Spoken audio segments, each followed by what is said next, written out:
오늘은 스바냐서의 핵심이란 제목으로 말씀을 상고합니다.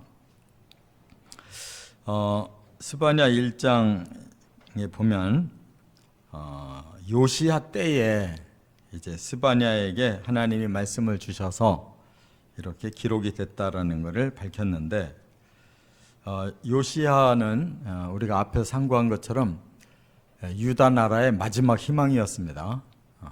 히스기야 13대 왕 이후로 다시 악한 왕들이 다스리면서 유다 나라가 존폐 위기에 있었는데, 16대 왕 요시야가 8살에 왕이 되고 20살에 개혁을 하기 시작해서 이렇게 나라를 다시 제자리로 세우는 그런 놀라운 일을 했습니다. 그래서 하나님이 큰 기대를 하셨는데, 요시야가 갑자기 이집트와 아수르의 전쟁에 중간에 나서서 그렇게 개죽음을 당하는 바람에 희망이 꺾여버렸어요. 그래서 하나님은 이제 미래를 내다보시는 그 영적 안목을 가지시고 미래를 예언하는 겁니다. 요시야가 잠깐은 희망이었지만 결국은 요시야가 해답이 되지 못했다는 거. 그래서 이제 진멸하겠다, 세상을 진멸하겠다, 이런 말씀, 또 멸절하겠다, 이런 말씀이 계속 나와요. 1장에. 진멸은 이제 다할 진자의 멸망 절자를 말하거든요. 그러니까 이제 끝이 왔다, 세상의 끝이 왔다 하는 말이고, 또 멸절이란 말은 멸망할 멸자에 끊을 절자를 쓰니까 이거는 이제 완전히 세상이 망해서 끝난다, 이런 뜻이에요. 이 얘기를 지금 1장에서 계속 진멸한다, 멸절한다라는 말을 계속 하는 것은 그야말로 종말론입니다. 왜 하나님이 이렇게 무서운 단어를 쓰셨을까? 바로 하나님의 선민이 이미 북이스라엘 멸망했잖아요. 아수르에게 멸망당했어요. 100여 년 전에. 그리고 이제 남유다 나라의 마지막 희망이 요시야 왕인데, 이 요시야 왕이 이렇게 갑자기 뜻없이 죽음으로써 그냥 바로 이제 바벨론이 쳐들어오게 됩니다. 바벨론이 1, 2, 3차에 걸쳐 쳐들어오는 바람에 왕이 4명이나 바뀌었지만 짧은 시간에, 한 40여 년 짧은 시간에 바벨론에 의해 멸망당해요. 이게 하나님의 보통 충격이 아니죠. 선민을 세워서 하나님 나라의 그 모습을 이 땅에 보여주려고 했는데, 이렇게 선민 나라가 이제 둘 다 망하게 된 거예요. 그걸 내다보신 하나님은 이제 인류의 종말을 내다보시고 이 말씀을 하신 거고, 또 하나는 선민은 그러나 아무리 멸망이 된다 할지라도 하나님은 마지막까지 쓰신다는 것을 말씀하고 있어요.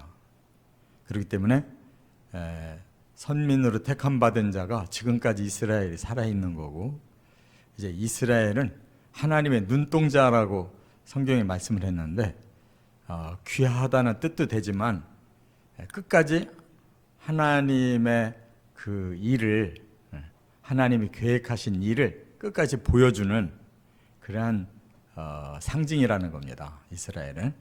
그렇기 때문에 이렇게 모든 세계 이방인까지도 심판한다는 말씀을 하면서도 끝내 하나님의 심판 목적은 그게 아니다, 구원이다. 그리고 하나님의 나라를, 완전한 나라를 세우는 거다. 거기에 이스라엘이 남은 자가 있다. 그들을 끝까지 내가 사용해서 이 일을 완결하리라, 이렇게 말씀하고 있다, 그 말이에요. 이것이 이제 스바냐서의 핵심입니다. 짧은 3장인데도 성경의 미래를 다 얘기해 놨잖아요. 요한계시록까지도 다 여기에 미리 말씀을 한 것과 같은 거예요. 그러니까 스바냐서의 핵심을 알면 성경 전체를 아는 거예요. 풀어지는 겁니다. 할렐루야. 이런 핵심 키를 잘 알아야 되는데 스바냐서가 어디 있는지, 스바냐서가 뭔지를 다수의 성도들은 몰라요. 그러니까 성경을 알 턱이 없어요. 맨 엉뚱한 설교만 계속하고 이러한 그 미래 예언에 대한 것은 덮어버려 가지고 아예 그냥 설교 제목으로 삼지를 않으니까 이 세상의 이 역사의 흐름을 모르고 이 종말에 대해서 이렇게 막연하게 생각하고 있기 때문에 성경이 남의 책이 돼버린 거예요. 내 말씀이 될 수가 없어요. 그래서 우리는 다수든 소수든 중요한 것은 하나님의 말씀이 열려야 되고 그 말씀을 정확하게 알고 그 말씀의 방향대로 가야 된다는 거, 이 핵심이 저와 여러분의 것이 되기를 바랍니다. 첫째, 스바냐 1장 1절부터 18절까지는 뭘 말씀하고 있느냐? 세상을 멸절하시는 여호와의 큰 날이 온다는 거예요. 이거는 뭐 이스라엘 사람만을 얘기하는 게 아니에요. 오히려 북이스라엘 남유다의 멸망을 보시면서 그들도 이렇게 멸망을 당할 때야 그들보다 더 악한 세상은 말할 필요가 없잖아요. 그래서 하나님은 여호와의 큰 날이 있다는 거예요. 그게 뭐예요? 종말의 디데이를 말하는 거고, 그날에는 이 땅의 세상의 사람들이 다 진멸된다, 땅도 다 멸절된다 하는 걸 말씀했는데, 계시록 보세요. 인해재앙, 나팔재앙, 대접재앙으로 인해 마지막에 모든 그 인류가 다 멸망을 당하고 땅이 다 사라지잖아요. 그리고 여기에 말씀하고 있잖아요. 그러면 왜 세상을 진멸하고 멸절하실까? 이유를 밝혔어요. 4절부터. 하나님 경외한다고 겉으로는 말하는데 실제로는 바알에게 절하고 뭇별에게 경배하고 말감, 바벨론의 신에게 맹세하고 여호와를 배반하고 따르지 않고 찾지 않고 구하지 않았다. 이것이 첫째 이유예요. 그러니까 선민이 왜 망했느냐? 겉으로는 하나님을 경외하는 나라인데 속으로는 복은 다 세상 신들에게 복을 받겠다는 거예요. 우리 기독교가 왜 타락하느냐? 겉으로는 하나님을 제일 잘 믿어요. 근데 속으로는 온갖 복 받는 건 다 받아들이려고 그래. 그러니까 이 세상이, 만모니즘이 교회 안에도 똑같이 있고, 자아 우상이 교회 안에도 똑같이 있고, 또 모든 우상 숭배가 교회 안에 똑같이 있다니까요. 복은 세상식으로 받고 겉으로는 하나님 잘 섬겨서 거룩한 백성처럼 살려고 하니까 이 교회가 똑같이 세상과 똑같이 타락해 갈 수밖에 없는 거예요. 이스라엘이 그래서 망하는 것이다, 그 말이에요. 그 다음에 또 하나는 정치의 부패 때문이래요. 신앙의 타락뿐만 아니라 정치의 부패. 그럼 뭐예요? 권력자들이 포악과 거짓으로 뺏어서 자기를 채운다는 거예요. 안 그런 권력자가 있어요? 자기 거 다 내놓고 그리고 깨끗하게 물러나는 사람 봤어요? 어떤 정권이든 들어서면 다 자기 거를 채우려고 해요. 자식한테 막 또 자기 정당, 뭐 자기 계열, 뭐 거기에 바빠요. 모든 정권이 다. 그러니까 이러한 부패한 정치 세력 때문에 세상은 악해져서 심판받지 않을 수가 없다는 거예요. 또 하나가 경제 부패. 먹고 사는 이 문제가 부패의 중요한 동기가 된다는 거예요. 그래서 하나님은 복을 주는 하나님이 아니다. 그러니 뭐 하나님은 별 필요가 없다는 거예요. 그냥 브로치 하나 달듯이 그렇게 적당하게 우리는 신의 보호를 받는다. 그리고 우리가 원하는 거 전부 이 땅에서 누려야지. 이 땅에서 안 누리고 죽으면 억울해서 어떡하냐. 다음 세상에 있는지 없는지도 모르는데 이 땅에 사는 동안 내가 목숨이 끊어지기 전에 다 누려봐야 되지 않냐. 이런 경제적인 부패, 사람들이 전부 돈에 환장을 해가지고 어떻게 하면 무슨 방법을 써서라도 하여간 잘 살고 봐야 된다는 거예요. 그게 너무 팽배한 거예요. 그래서 교회에서 잘 사는 신자가 나타나면 막 그냥 굉장히 훌륭한 신자로 떠받들고 헌금만 한번 많이 해도 막 절절 매고 타락한 교회. 그래서 여호와의 큰 날이 가깝고도 빠르다 이렇게 말씀한 거예요. 근데 하나님이 어떻게 이렇게 세상을 오래 참아주시는지 모르겠어요.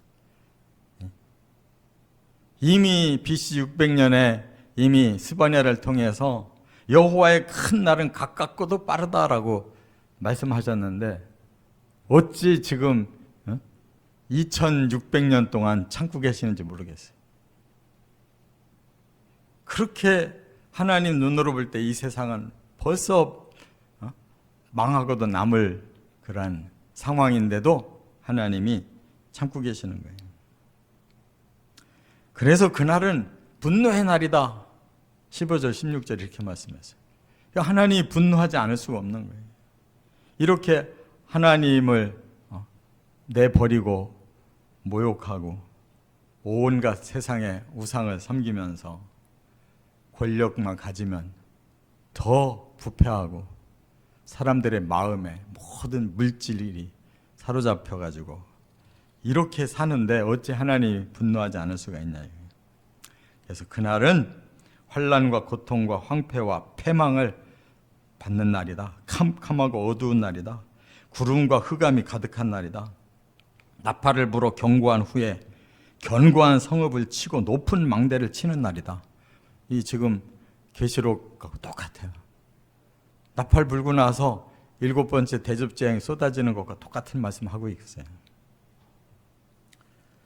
그날은 죗값을 치르는 날이다 그랬어요. 결국은 사람들의 멸망은 죗값이라는 거예요. 죗값. 두 번째, 이제 스바냐 2장으로 넘어갑니다. 2장 1절부터 3장 8절까지는 뭘 얘기하고 있느냐? 심판하시는 목적을 좀 더 구체적으로 밝히셔요. 그럼 왜 하나님 꼭 심판을 하셔야 되느냐? 두 가지 말씀을 하셨어요. 하나는 기회 주려고 심판한다는 거예요. 그러니까 심판을 아직 안 하시고 계속 심판을 예언하셔요. 왜 그래요? 심판이 올 거니까 회개하고 돌이켜 구원을 받아야 되지 않냐라는데 초점이 있는 거예요. 그래서 2장으로 넘어가자마자 하나님이 이렇게 말씀해요. 이 세상은 사람들은 수치를 모르는 타락한 백성이다. 수치를 모른대요. 타락했는데도 부끄러움을 모른대요. 그게 당연한 줄 알고 사는 거예요.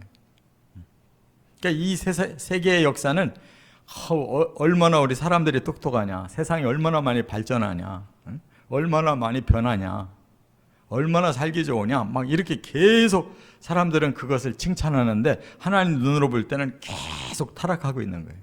악이 더 계속 팽배해져요. 수치가 없다는 거예요. 그래서 그나마 뭔가를 깨닫고 끝까지 하나님 편에 서서 진리대로 살려고 하는 남은 자가 있다면 그들을 회개할 기회를 줘서 구원시키겠다. 여기에 지금 하나님 초점 맞춰져 있다는 거예요. 그래서 심판의 명령이 시행되는 날 겨같이 겨가 날림같이 이 땅이 끝장나기 전에 여호와의 진노가 내려지기 전에 분노의 날이 이르기 전에 회개하라. 이게 하나님의 심판 목적의 1차. 그러니까 우리는 이런 말씀을 들을 때 겁만 내지 말고 그렇구나. 우리의 실상은 이렇게 죄악으로 인해서 타락해서 이대로 가면은 멸망을 당할 수밖에 없는 자들이구나 라는 것을 깨닫고 하나님 앞에 우리의 죄를 고백하고 용서를 구하고 이제 하나님 진리대로 살겠습니다라는 변화가 와야 된다는 거예요. 그러라고 하나님이 심판을 말씀했다는 거예요. 그러나 그래서 이제 그 4절부터는 계속 이스라엘이 멸망하고 유다가 멸망하는데 그 주변 나라는 뭐 어떻게 했어요? 그래서 주변 나라를 하나하나 전부 이름을 열거하면서 이 나라도 이래서 망하고 저 나라도 저래서 망하고 계속 이 장의 나머지가 나라들의 이름을 거명하면서 멸망한다, 심판하겠다는 거예요.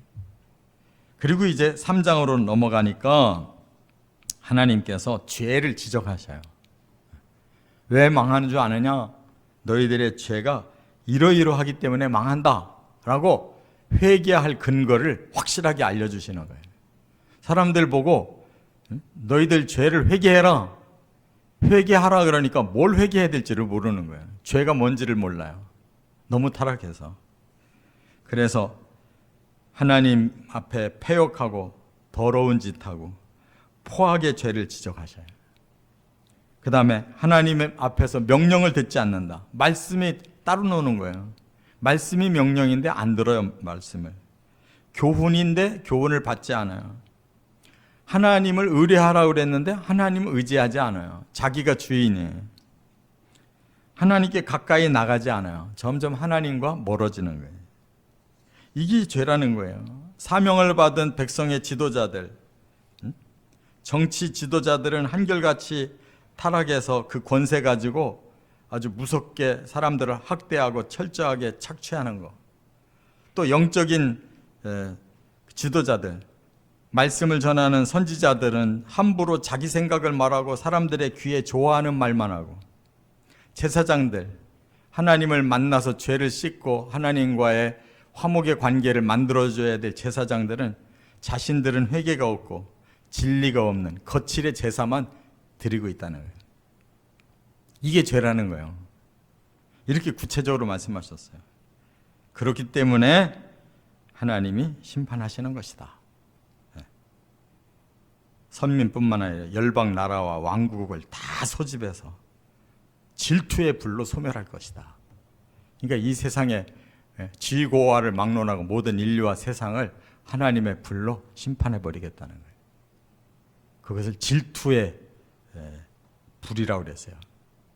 하나님 오죽 화가 나면 내가 질투하면서 내가 불을 이 땅에다 지르겠다 이렇게 말씀할 정도로 그렇게 하나님이 사랑의 배신을 느낀다는 거예요. 끝으로 세 번째, 그러나 이제 하나님의 마지막 진짜 목표는 그게 아니에요. 스바냐 3장 9절부터 20절 우리가 읽었어요. 여기에 이제 하나님이 마지막에 이루실 나라를 소개하고 있어요.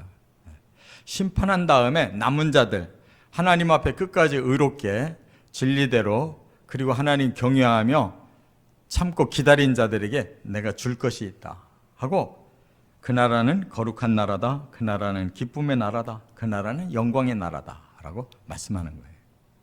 할렐루야. 이게 하나님의 이것이 최종 목표예요. 그래서 여러 백성의 입술을 깨끗게 하겠다. 왜 여러 백성이라고 했을까요?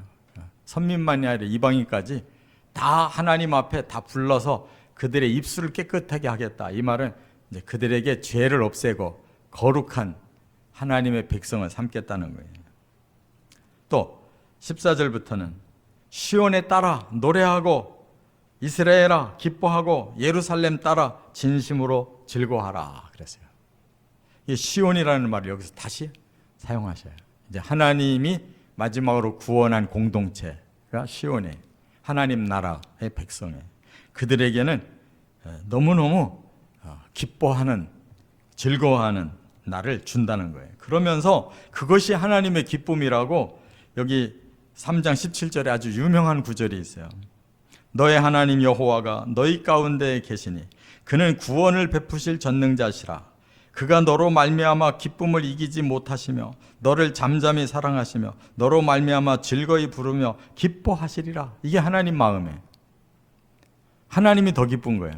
우리를 기쁘게 하고 즐겁게 하는 것이. 그리고 18절부터 20절에 뭐라고 그랬어요? 영광의 나라다. 영광을 얻게 하리라. 이렇게 말씀했어요. 그러니까 우리가 천국의 마지막에 얻는 것이 영생과 영광이잖아요. 똑같잖아요. 성경을 어디를 펼치든지 핵심이 같은 거예요. 스바냐의 겨우 3장에다가 다 미래를 다 예언해 놨잖아요. 아직도 안 이루어진 세계잖아요. 그러니까 이런 것을 아예 그냥 싹 덮어버리고 아예 성경을 읽지도 않고 듣지도 않고 이렇게 넘어가니까 세상을 엉뚱한 방향으로 알고 가는 거예요. 왜 이렇게 하나님 말씀 읽으면 이렇게 겁나기만 하냐? 뭐 이렇게 맨날 심판만 얘기하고 하나님 마음을 이해를 못하는 거예요. 그만큼 우리가 하나님께 멀어지고 하나님의 뜻과는 반대로 가고 있다는 것을 자기 자신을 볼 줄을 몰라요. 사람은. 그래서 도무지 회개를 안 하는 거예요. 말로만 맨날 회개하는 거예요. 하나님, 우리가 죄인입니다. 뭔 죄를 저질렀는지는 얘기 안 하잖아요. 이렇게 하나님의 그 말씀의 핵심을 우리가 깨닫고 그 방향으로 가야지 여기서 부담스러워 힘들어 나 자신 없어 하고 뒤로 물러서는 자는 남은 자가 될 수가 없어요. 결코. 오늘 본문에도 분명하게 13절 3장 13절 이스라엘의 남은 자는 악을 행하지 아니하며 거짓을 말하지 아니하며 입에 거짓된 혀가 없으며 먹고 누울지라도 그들을 두렵게 할 자가 없으리라. 이게 남은 자인 거예요. 말로만 남은 자가 아니라. 할렐루야. 이런 남은 자가 되시길 주의 이름으로 축원합니다.